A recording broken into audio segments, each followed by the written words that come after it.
शांत मन में, ध्यान की गहराइयों में, आत्मा स्वयं को प्रकट करती है। स्वयं के माध्यम से स्वयं को देखकर एक आकांक्षी पूर्णता के आनंद और शांति को जानता है।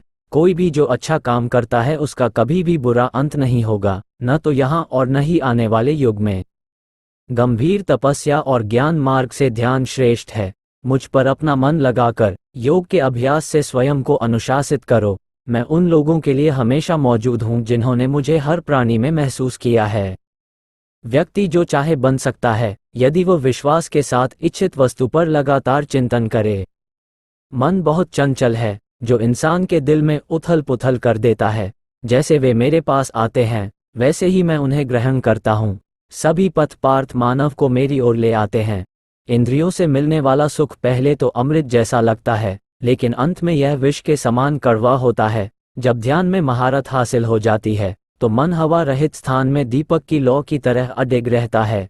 हे अर्जुन, तीनों लोकों में मेरे पाने के लिए कुछ भी नहीं है, और न ही कुछ ऐसा है जो मेरे पास नहीं है। मैं अभिनय करना जारी रखता हूँ, लेकिन मैं अपनी किसी जरूरत से प्रेरित नहीं हूँ। कर्म मुझ पर इसलिए नहीं टिकते क्योंकि मैं उनके परिणामों से जुड़ा नहीं हूँ। जो लोग इसे समझते हैं और इसका अभ्यास करते हैं, वे स्वतंत्रता में रहते हैं। ज्ञान की भेंट किसी भी भौतिक भेंट से बेहतर है, क्योंकि सब कामों का लक्ष्य आत्मिक बुद्धि है। जैसे आग की गर्मी लकड़ी को राख कर देती है, वैसे ही ज्ञान की आग सभी कर्मों को भस्म कर देती है। अपना काम हमेशा दूसरों के कल्याण को ध्यान में रखकर करें। हर व्यक्ति का विश्वास उसकी प्रकृति के अनुसार होता है। मैं उन्हें ज्ञान देता हूँ जो सदा मुझसे जुड़े रहते हैं और जो मुझसे प्रेम करते हैं। मेरी कृपा से कोई सभी कर्तव्यों का निर्वाह करते हुए भी बस मेरी शरण में आकर अनंत अविनाशी निवास को प्राप्त करता है। बुद्धिमान व्यक्ति कामुक सुख में आनंद नहीं लेता। जो कार्य में निष्क्रियता और निष्क्रियता में कार्य देखता है, वह एक बुद्धिमान व्यक्ति है। मैं धरती की मधुर सुगंध हूँ, मैं अग्नि की ऊष्मा हूँ, मैं ही सभी जीवित प्राणियों का जीवन भी, और मैं ही सन्यासियों का आत्मसंयम हूँ। तुम उसके लिए शोक करते हो जो शोक करने के योग्य नहीं है, और फिर भी ज्ञान की बातें करते हो। बुद्धिमान व्यक्ति ना जीवित और ना ही मृत व्यक्ति के लिए शोक करते हैं। बुद्धिमान व्यक्ति को समाज कल्याण के लिए बिना आसक्ति के काम करना चाहिए। कर्म मुझे बांधता नहीं, क्योंकि मुझे कर्म के प्रतिफल की कोई इच्छा नहीं। कर्म उसे नहीं बांधता जिसने काम का त्याग कर दिया है। अपने अनिवार्य कार्य करो, क्योंकि वास्तव में कार्य करना निष्क्रियता से बेहतर है। आत्मज्ञान की तलवार से काटकर अपने हृदय से अज्ञान के संदेह को अलग करके अनुशासित बनो।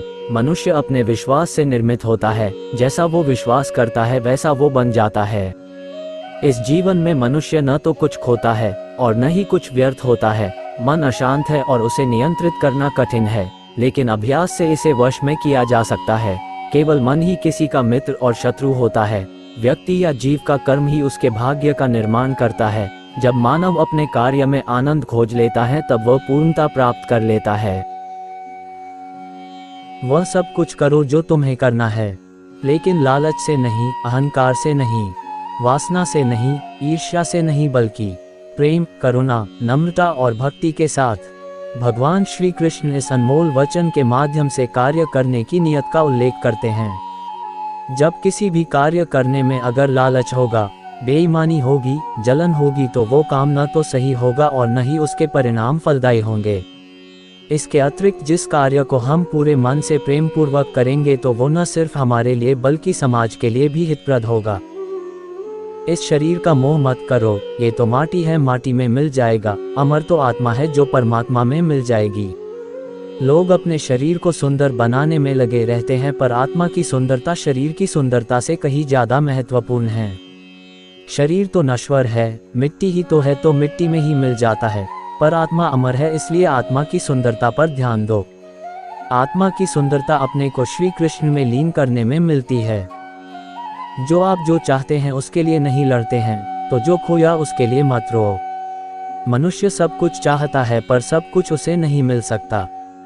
आपको जो नहीं मिला उसके लिए पश्चाताप मत करो, और जो आपसे खो गया, जो आपसे अलग हो गया, उसके लिए निराश भी मत हो। ठंड या गर्मी, सुख या दर्द का अनुभव करें। ये अनुभव क्षणभंगुर हैं, वे आते हैं और जाते हैं। उन्हें धैर्यपूर्वक सहन करें। समय एक सा नहीं रहता। आज दुख है तो कल सुख भी आएंगे। और सुख के बाद द्वेष भी आना स्वाभाविक है।